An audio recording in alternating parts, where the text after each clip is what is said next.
Welcome back. It's Mrs. Edwards, and today we are going to evaluate some limits using the table method. But before we do that, I'm going to give you a quick example of why it's going to be important for us to find the limit as x approaches the number from the right and from the left. So here we have a man holding a number, and we want to guess what number he is holding. So you say, oh, I think that he is holding the number 1. And I say, no. And I even give you a hint. I say his number is bigger than 1. So let's say I put here the number 1. All right, then you say, well, okay, how about he's holding the number 2? Say, no, his number is bigger than 2. If you stop and think about it, are you really any closer to what number that he's holding? Considering this line goes forever down and forever up, there's still an infinite number of possibilities above 2. So we are coming in from one side of the number that he's holding. So we need to start coming in from the other side of the number. And let's say you say, well, how about, I think he's holding the number 10. And I say, no, but the number he's holding is smaller than 10. So you now know that the number he's holding is between 2 and 10. We are definitely getting closer to guessing this number.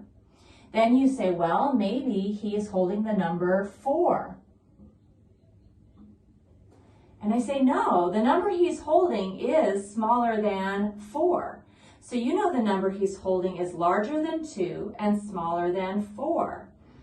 And you say, well, I think that he's holding, let's say 3.1. And I say, no, the number he's holding is going to be smaller than 3.1. Well, you now know it's between 2 and 3.1. So you say, well, maybe he's holding the number 2.9. See, no, the number he's holding is bigger than 2.9. The guess that we have now is between 2.9 and 3.1. Using the table method is a little bit of guess and check. You're looking for a pattern of numbers coming from both directions until you can make a good guess. I will emphasize the table method is a guess. It's a very educated guess, and you can be really, really close to the answer and maybe even have the answer. So your guess? Yes, I believe you got it.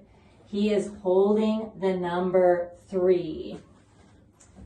On to finding a limit using a table. Oh, 3. 3 is a magic number. Thank you, Schoolhouse Rock.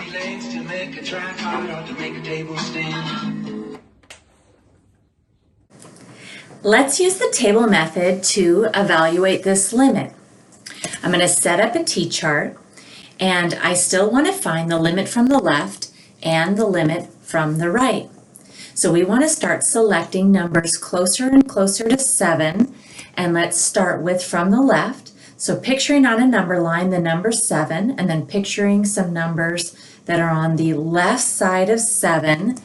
Maybe I'll choose 5. If we substitute 5 into this equation, we end up getting 14. If I substitute a number even closer to the number 7 from the left, like 6, I end up with 15.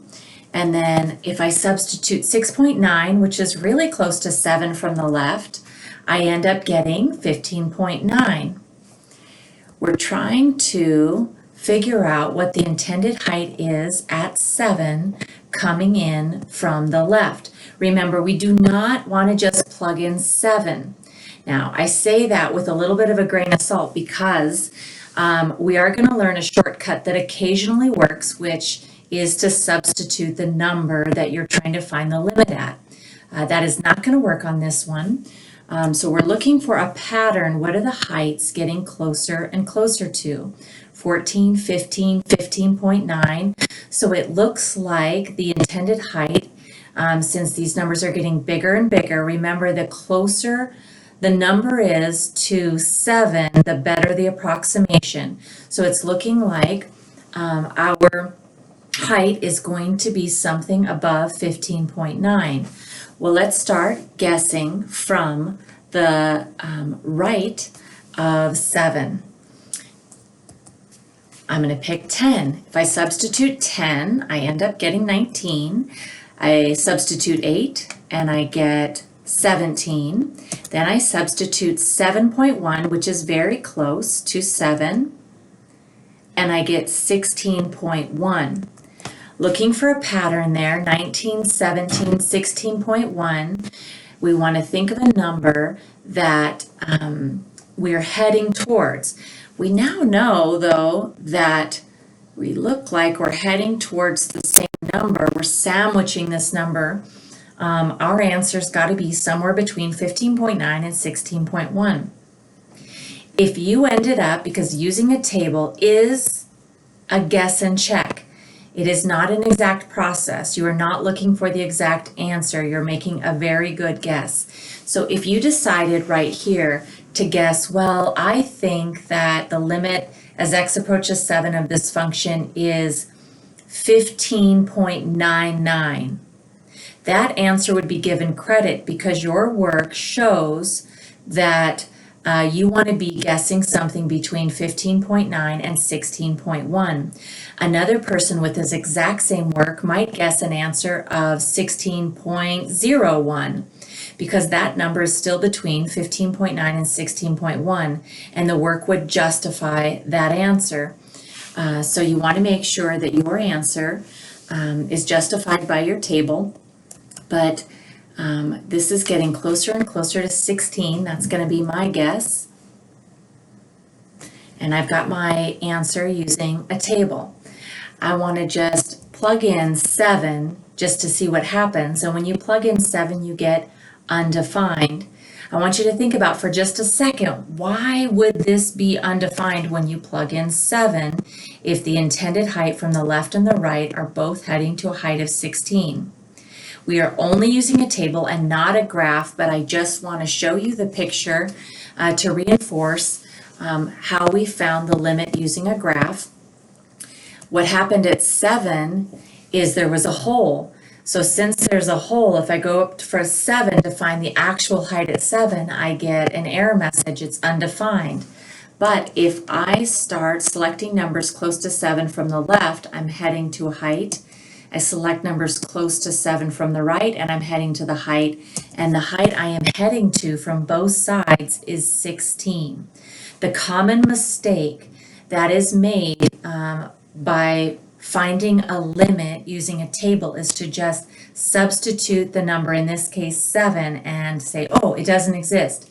Remember, substituting a number is not the way to find the limit. We will have a shortcut that occasionally you can do that, but you have to know when to do that. All right, let's take a look at the next example. Finding the limit using a table again. I made my table, and I'm going to start substituting numbers, getting close to 0 from the left and from the right. And so I'm going to start with from the left. -1 is on the left of 0. I substitute that in. -0.5 is even closer to 0. -0.001 is even closer. So our answer, looking for a pattern there, think, what are those numbers heading to? You might think those numbers are heading to -1. All right, coming in from the right side, I substitute 1. 1 is on the right of 0. It's pretty close to 0, and I have this answer. Then I plug in 0.1, and I have this answer. Plug in 0.001, and I have this answer. Now notice these numbers are also getting closer and closer to -1. Now in general, we think we have an answer that is between these two numbers. But both of these are getting close to -1, and so they are both larger than -1. They're both dropping closer and closer to -1. I'm going to show you a picture just so that you kind of get a feel for that, but it is heading to -1. And that is going to be our limit as x approaches 0 of -x over tangent of x. Just a quick picture. If we substituted 0, I get undefined. Again, please remember, substituting the value you're getting close to is not going to find the limit unless you use a shortcut. And I will talk about that in a minute, but in general, that's a common mistake. You don't want to just blindly substitute the number you're heading to, in this case 0, and think that you're going to get the answer. Here's a picture of y equals -x over tangent of x. Notice as I'm coming in from the left, see how those heights are getting closer and closer to -1, and getting close to x equals 0 from the right, getting closer and closer to -1. So our answer is not between these two red numbers. They're both of these patterns are dropping more and more and more, but both dropping to the number -1. Before I move on, I want to give you a couple of calculator tips. The first one is just you need to be able to use your calculators, make a table function. That's very important. And then the second one is that a scientific calculator, the default is degree mode, and the default on a graphing calculator is radian mode. You want to be in radian mode when you are working with trig functions. Frankly, you can just leave your calculator in radian mode for this calculus class. There, I'm sure, are a couple of exceptions here and there, but in general, we want to be in radian mode. This next example, I'm going to also give you a calculator tip.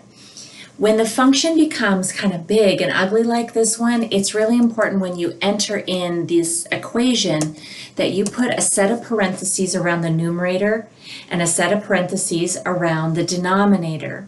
This is going to help your calculator keep with the order of operations. So as I enter this straight across in my calculator, in the numerator I have the square root, and x plus 5 is underneath the square root, so I need a set of parentheses with x plus 5, and then minus 3, that completes the numerator. And then in the next set of parentheses there, divided by, I'm going to put in the x minus 4.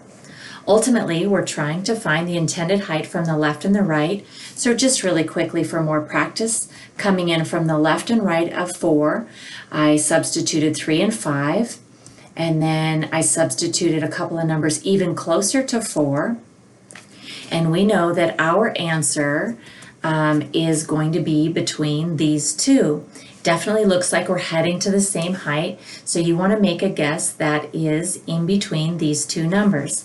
That might be, I'll move myself over, 0.1667. That's a number in between. The actual answer to this limit is 1/6. You may or may not have recognized 0.16 repeating as the fraction 1/6, but again, the drawback to the table method is you're getting an approximation and not an exact value.